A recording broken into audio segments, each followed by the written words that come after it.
Hi, everybody. It's Benita here with your April forecast.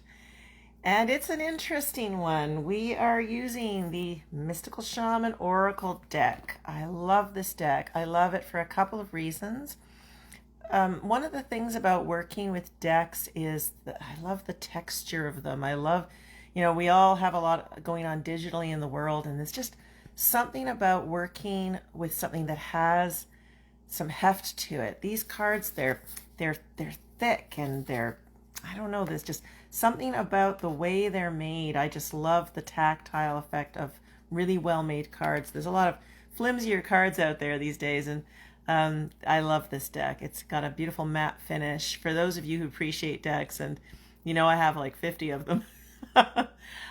This is not only a beautiful quality deck, beautifully packaged. If you don't have this one, you're seriously missing out.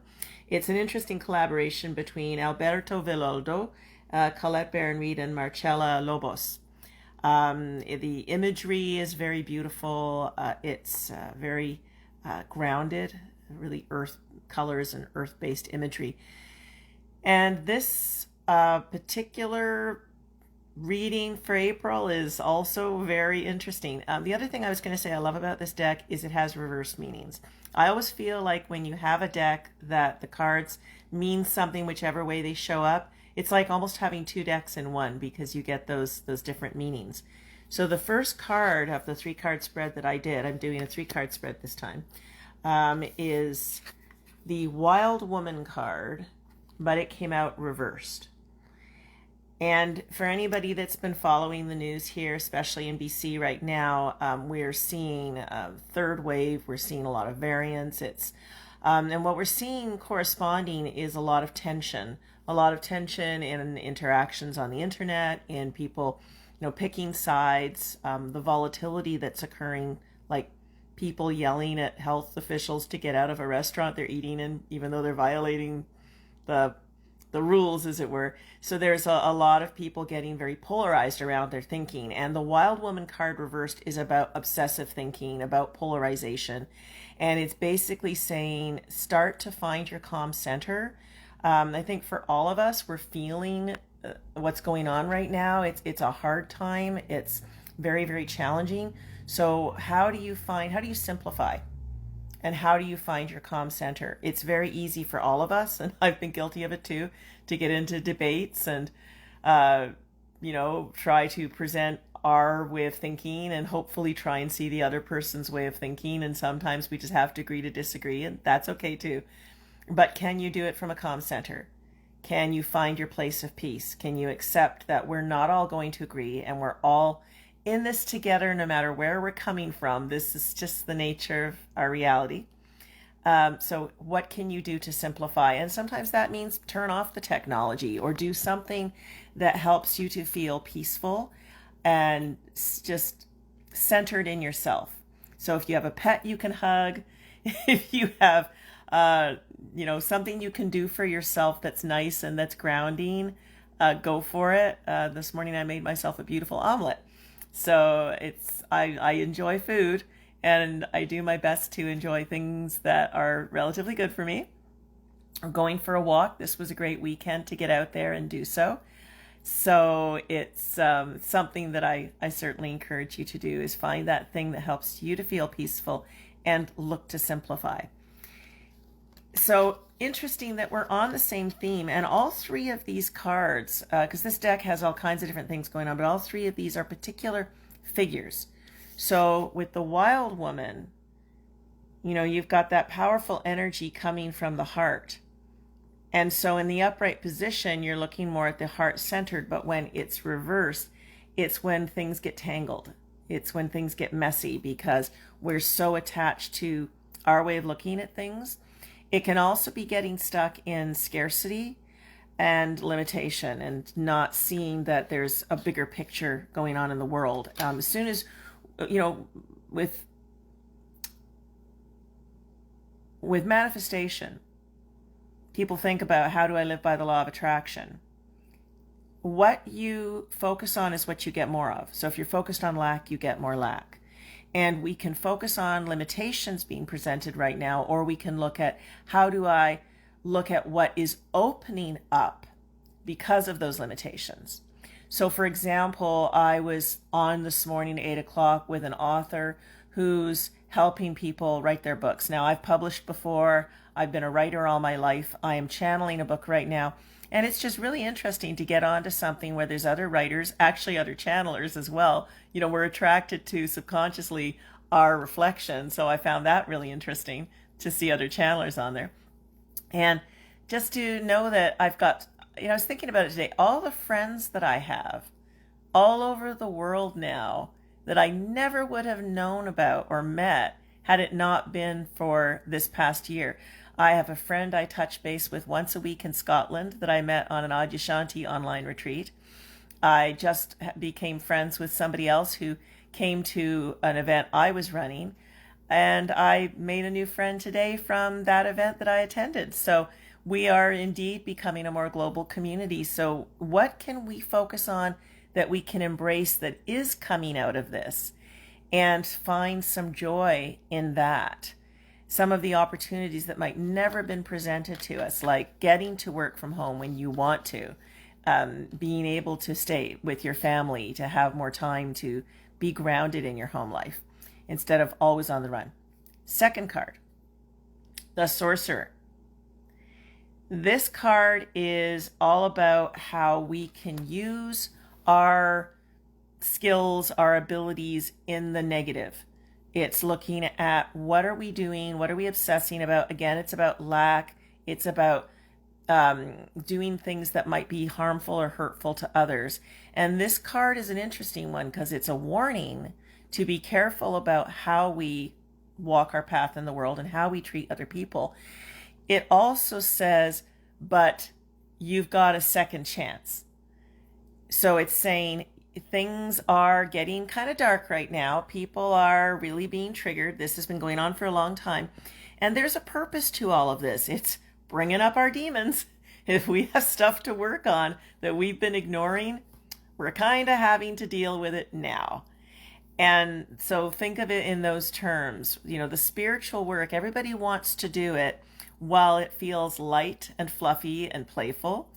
But when it gets real, when it gets dark, when it gets gritty, that's when a lot of people want to run away from it. And it's when the ego will say, abort. Oh, I'm bored. Oh, let's try some other thing. And so we can be dabblers where we're just skating on the surface, trying lots of different things because we're looking for the fun part of it. And we don't want to go into the darkness. We don't want to go into the shadow and look at what needs to be worked on there. And this is what we're being called on to do, which is why COVID didn't just magically go away. It's not supposed to magically go away. It's supposed to get us to do this deeper work. And we're all being triggered. Every one of us is going through something. And how we deal with it has to do with, are we facing it? Are we getting stuck in magical thinking? Or are we going, okay, I am having to look at something about myself or my life that I would have avoided if it weren't for the current state of the world and this situation I'm dealing with. Am I willing to face it now? And another way of looking at it is, because we have this global online community we're creating, you don't have to do this alone. I found myself only busier this year because of all the people who said, okay, fine, I'm ready to work on myself now. I'm ready to look at this. I know I have to now. It's in my face. So we can embrace the fact that we have the technology that allows us to connect the world over with people who can be our reflections, our friends, our supports in the work we're doing on ourselves, or we can keep digging our feet into denial and saying, I'm just going to wait for this to be over. It's not going to be over in the sense that we're not going back to the world we had before. We're not supposed to. We are in the birthing of a new world. And that's always hard. That transition is hard. Every woman who's ever had a child got to that point in their labor where they went, I can't do this. I don't want to do this. And that's usually when you're pretty close to actually doing it and having that child. So when you meet that resistance, when you meet that challenge of, oh, this is just too hard, I just can't keep doing this, just know that there's something rich on the other side of that. There's something better, which brings us to our third card. We have the Mystical Shaman, but it was reversed. So the Mystical Shaman reversed is saying, whatever you've been obsessing about. Notice there's a lot of stuff about obsessing with these three cards. I love it when the cards that I pull show such a relationship between each other. Whatever your goal has been that you've been focused on for so long, reevaluate. And it's interesting what the card says, reevaluate, because the person you were when you set the goal is not the same as the person that you are now. You've changed. I find that really a powerful message, because we can either go, okay, I had a certain goal in mind. I had certain things I was intending to do when COVID hit, and now I'm going to be angry that that's not going the way I want it to go. Or we can say, the world changed. How do I change with it? What do I reevaluate about my goals, about my life? What do I reevaluate so that I'm going forward with the flow of events, not trying to paddle upstream to what was? And this is what I find is causing a lot of the tension in the world right now, is people fighting to get back to what was instead of accepting and saying, okay, this is a different world. How do I move with this? How has it changed me? And from that change that's occurring, what do I do differently now going forward? What in me is supposed to not just adapt, but what potential in you can only grow now because of COVID? What in you would you have continued to ignore, always knowing there was something you were meant to do, you were meant to address, that you never did because you were busy and life was flowing, and that's okay, that now you have to look at, you have to pay attention to, you have to grow into, because everything changed. You know, people watch those movies where, you know, there's some world disaster and the world is different afterwards. And that's all great until you realize, damn it, I'm in one of those B movies, Invasion of the Body Snatchers. This is actually happening. It's really hard when film becomes reality. But I've always loved the films where they don't just show the disaster, but they show how the society came out afterwards and how different it became and what grew out of that was different. So can we move through the anxiety into curiosity? You know, how is this steering my life in a different direction? What course is it putting me on that I would not have gone on otherwise? What is changing about how I relate to people, how I relate to my work? I can't tell you how many people have come to me this year to go, I'm ready to go online, or I'm ready to change what I do. You know, what do they say, that necessity is the mother of invention? When we have to make a change, we do it. We have to make a change. So you can keep spending a lot of energy fighting the flow of things, or you can get curious and say, okay, how do I work with this? If the universe is shutting certain doors in my face, what windows are opening? And what do I need to work on internally to have the energy, the awareness, the capacity, and the focus to find that window and move through it? I'm going to leave you with that thought. And I'm going to invite you, if you have questions, put them in the chat and I will follow up with you. Or if you have questions you want to put in right now, I'll stay on for a few minutes and let's have a little conversation. I appreciate everybody that's tuned in this morning, and I'll just stay on a little bit longer. And if you do have a question, please type it into the chat and I will respond. And while I'm waiting for you guys to type, just so you know, I am working on an online program. and it's called Soul Decision Leadership. What it's going to be about is helping you move beyond making your decisions with conditioned mind. And oh, Karen says, I'm so grateful for this read today. So fitting. Aw, thank you, Karen. I appreciate that. I appreciate all of you guys. And Sherry says, terrific cards. Thank you. You're welcome. So this program, we come into this world, this expansive, loving awareness. And we get projected on us by well-meaning parents, teachers, society, ideas about who we're supposed to be, what we can and can't accomplish. And at first, we adapt to those ideas to fit in. But over time, we start to identify with those ideas and we think, that's who I am. And the fact is, it's not. It's just a bunch of ideas you bought into that you eventually call ego. Now, your soul, on the other hand, your higher consciousness knows why you're here, knows what you came here to do, and has all the capacity to help you do it. So the course that I'm developing, the book that I'm writing, it is channeled by my soul group that have always been there to help me manage my life and have been talking to me since I was a toddler. And so that's the program I'm putting together, and God bless the BC government. They're giving me the funding to do it. So once that program is good to go, there will be promotion for it, and I will be bringing that on board. So that's what I've got going on right now. If you've always wanted to write a book, if you've always wanted to run a program, if you've always wanted to work with people in a way that you never thought you could, if you are dealing with any of that indecision, that old archaic belief system that says I can't, I'm telling you, you've got potential inside of you that's ready to be realized. And my ability to tap into that potential and hold up a mirror to it and show you what it is and how to work with it, that's what I do. And that's what I can help you with. And I guarantee you, you have been living on the planet, you have experiences, you have insight other people don't have, and they need you.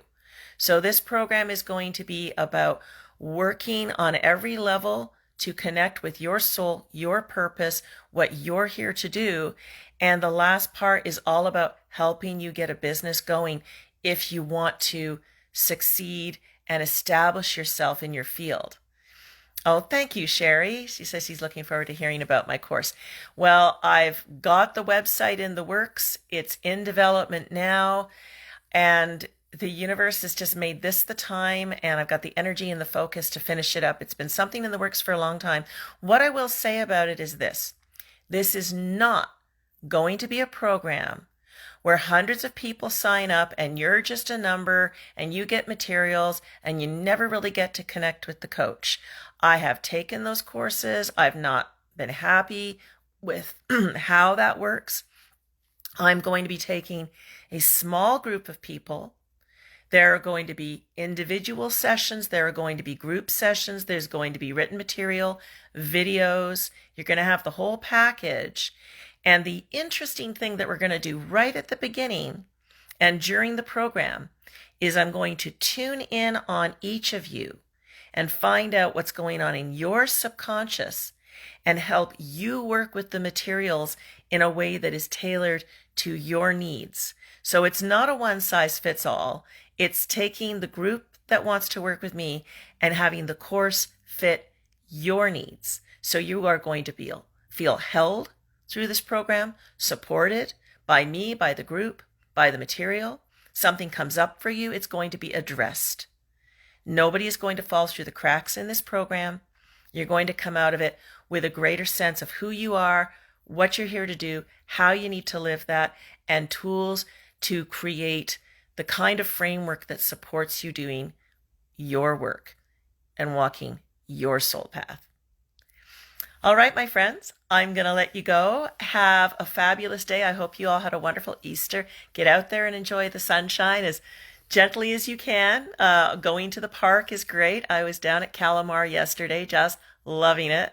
So find yourself some time out in nature. Take some time to find peace and go with the flow of events. It's all unfolding for a reason, even if we can't always see where it's taking us right now. Love you all. Bye for now.